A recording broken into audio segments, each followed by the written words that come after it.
Good afternoon. It is really a pleasure to be here. I was going to start my remarks with the excellencies, ladies and gentlemen, and all that, but I think I'd rather change it to data geeks, technologists, diplomats, all in one room. It is great to see innovators in very different spaces coming together, so welcome. It's absolutely wonderful to see the germ of a vision that we started with many years ago coming to fruition of using the United Nations as a platform, not just for innovation, but using data in ways that could advance public good, period. Not stopping and saying in what area, in what silo, in what ministry, in what agency, let's do some good and let's use the most powerful tools we have. I could not agree more that there's been an urgent need not only to act on climate change, but also to collaborate, to harness the new methods, technologies, and tools that are available to us. In the past 30 to 40 years, when we talked about data and climate change, we have focused on climate data, and the climate scientists have been the source of that data. The measurements of temperature, greenhouse gas levels, precipitation, permafrost, biodiversity, and a huge range of data we use to understand whether and how and why climate change is happening. That's critical. But climate data only tells us in no uncertain terms that the climate is changing dramatically and rapidly, and that it is having a major impact on life, and that we need to take immediate and effective action. But climate data is only one half of the picture of data and climate change. The other half is the picture that consists of data that is largely invisible. But as the D4CA is revealing, and Data for Climate Action is revealing, it has immense power to help solve the climate equation. This is the terabytes of data exhaust that we generate every day while going about our daily lives, switching on the light, buying groceries, making a phone call, staying at home during a flood, as many people did in my country in recent flooding, and tweeting while stuck in traffic, which I think we've probably all done. Just as a doctor can take the vital signs of a person, monitor blood pressure, muscle density, glucose levels, to understand the health of an individual and then prescribe medication, our data exhaust allows us to measure the vital signs of human behavior in real time. It allows us to keep a finger on the pulse of the world. And while I stood back here and put my hands on the globe, marrying a physical pulse to the data I was watching up on the screen was actually quite a powerful experience, because the birth of the global pulse was to try to put our finger on the pulse of what's happening in the world, but the analog of thinking about every human life and that we have to keep track of the vital signs of every individual.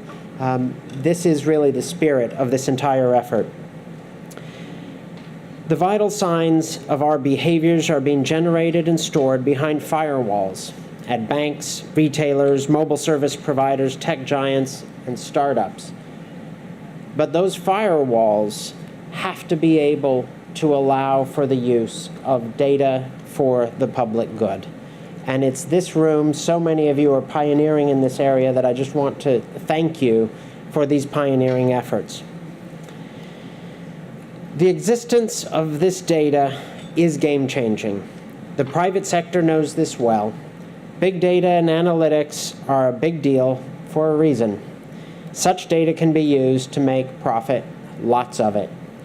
To do so, companies essentially ask themselves two questions. Can I use my data to offer new products or services to add to my existing customers? Or can I leverage data to serve those customers who currently are not served by me or my competitors? In policymaking, this data is game-changing because, quite simply, it gives us agility in policymaking. And heaven knows, we do need a bit more agility in policymaking. It allows policymakers to echo the questions that companies ask and obtain answers in real time rather than 1 or 2 years later. Can we use big data to offer new climate solutions to countries, cities, and citizens? And 2, can we leverage big data to bring into the tent those actors that are not currently part of the drive for climate action? In the drive for climate action, data exhaust can be used in any number of ways: to dramatically increase energy efficiency in buildings, enforce regulations on deforestation, manage waste, change consumer patterns, incentivize investors, create smart cities. In my time here in Bonn, I have personally experienced a conversation on every single one of those issues. This data is feeding into discussions in real time here in Bonn and in the outside world. But there's just one small problem. Much of this data is privately owned, and much of it contains private information.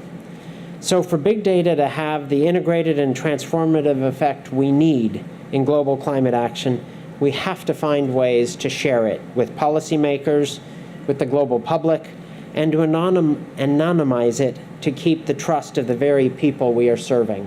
This is no small order. This is hardly a simple endeavor, and in these efforts, as in so many other aspects of climate action, the private and public sectors need to be equal partners. In the climate context, climate action does not just mean collaboration across oceans, countries, or continents. It also means action that bridges industries and disciplines. The best solutions in this space are going to result from individuals crossing these divides, breaking down existing silos, and reimagining the typical approaches to these problems.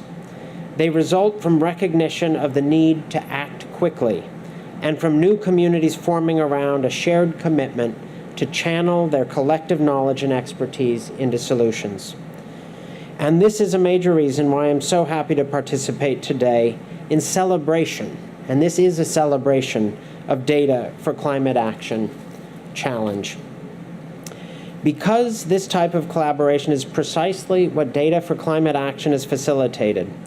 At its core, Data for Climate Action Challenge is about making privacy-protected traces of our behavior not only visible, but also powerful and actionable. Many of the insights you will hear about today have the potential to substantially improve decision-making or inform policy, and to change lives.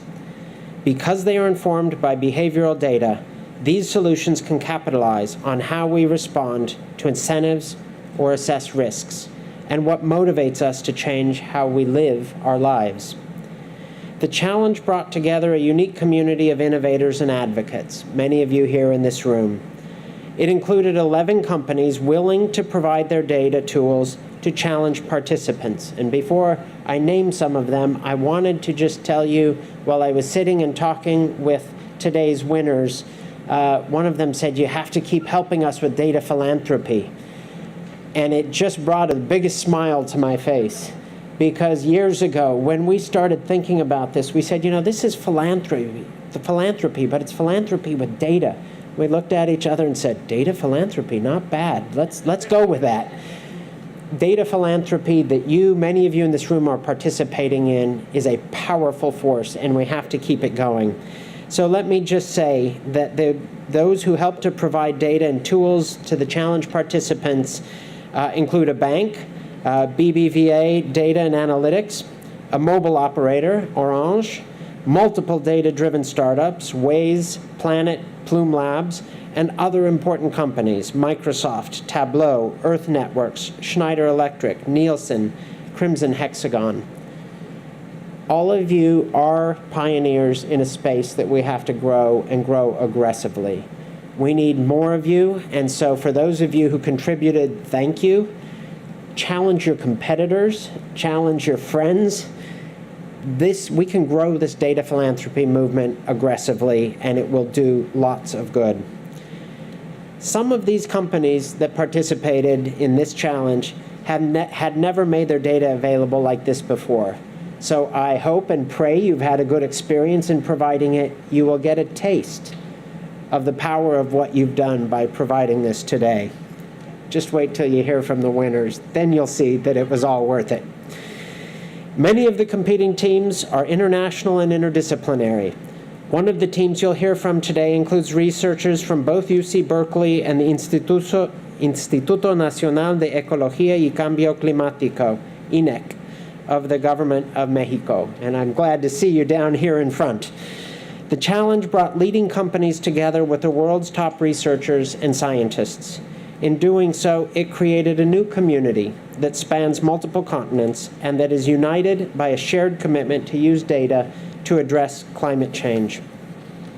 Ladies and gentlemen, the next step is to take these ideas forward. We need to ensure that these innovative solutions reach the decision makers who need them and that they translate their impact onto the ground. And believe it or not all decision makers understand the power of what you're doing in this room. So it's both on us, but it's also on you to find ways to get this into the hands of decision makers. This requires our own community of practitioners, including governments, nonprofit organizations, foundations, and companies. And I have no doubt that the distinguished group in this room includes all of the expertise and dedication required to form this enabling community. So I encourage you all to take advantage of the networking reception following this event to find each other to brainstorm together how you can leverage your collective skills, talents, and resources to turn research and prototypes into fully implemented solutions. I can't tell you how exciting it is to see companies that might compete to the death in the marketplace collaborating together to find global solutions. We have to make it possible for competitors in real marketplaces to collaborate in solving world problems. It will be good not only for the people of the world, but for the companies and the data providers themselves. Movements like this do not just happen. They are the result of a lot of hard work, doggedness, and determination. This challenge built on many other initiatives with similarly ambitious goals. In 2014, seems like a long time ago now, I had the pleasure of meeting with the winners of Global Pulse's Big Data Climate Challenge. That challenge sourced projects from around the world that leveraged big data and analytics to address climate change, and in doing so, brought forward a suite of projects that exemplify the potential of big data for climate action. And in 2013 and 2014 Data for Development challenges, mobile operator Orange provided privacy-protected mobile phone data for the Ivory Coast and Senegal to researchers, challenging them to drive new approaches to development. The D4D challenges resulted in an impressive array of innovative projects and laid a crucial foundation for many of the similar efforts that have followed. It seems like a long time ago. That's literally just a handful of years ago. Such initiatives also build on 8 years of advocacy by groups like the UN Global Pulse, whose vision and leadership from within the Secretary General's office have been instrumental in shaping the data ecosystem that is now emerging around the SDGs. And I can say that the new Secretary General, he's not that new anymore, is not only a big fan of this work, he's a big fan of his Global Pulse. So you have an advocate in the right place to work with you going ahead. One clear lesson from this initiative is that the new ideas are an infinitely renewable resource. As we search for new approaches to the issues that we face in our interconnected world, the global community of innovators is a significant and critical asset, and one that we need to leverage. There is an increasing recognition of the power of this collective energy for climate action. Just this month, UNEP and the MIT Climate CoLab opened a new innovation contest aiming to improve our understanding of the synergies between climate action and the other 16 SDGs.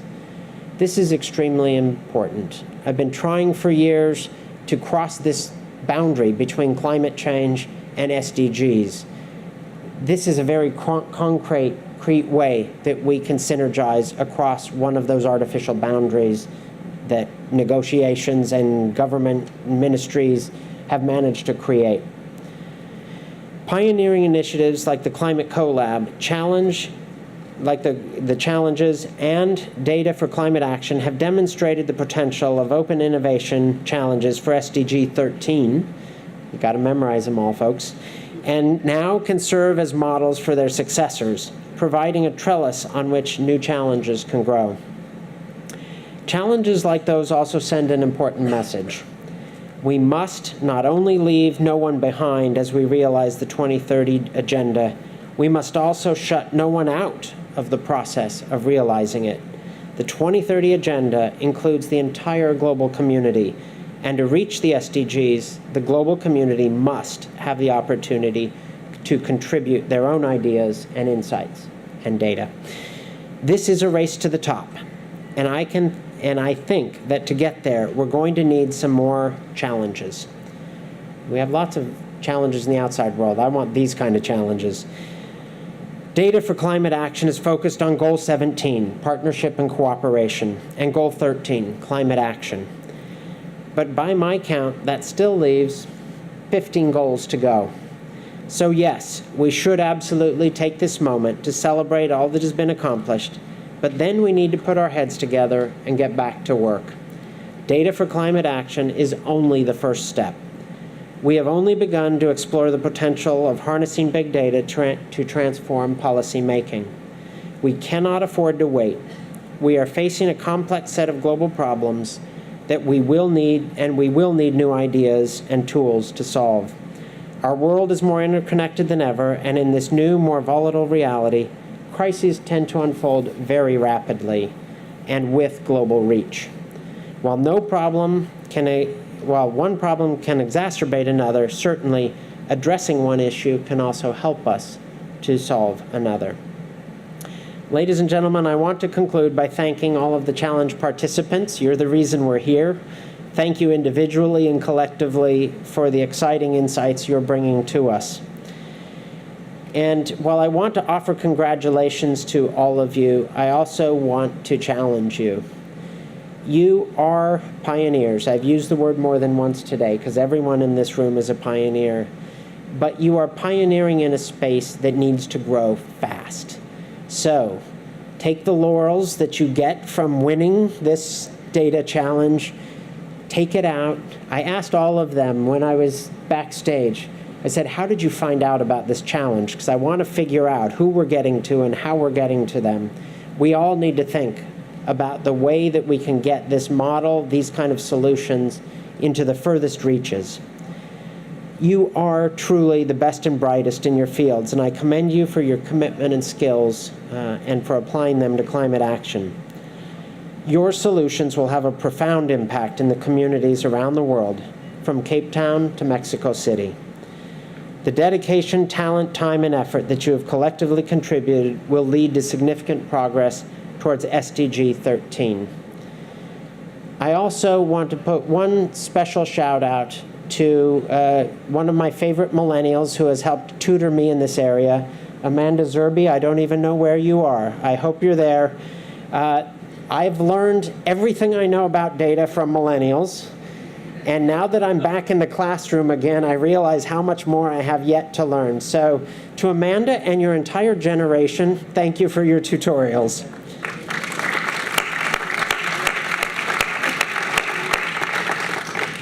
Following this event, I hope that all of you will join us, and as well as those watching from around the world online, you can form your own broad community of data advocates and take forward these ideas and innovations into your own organizations.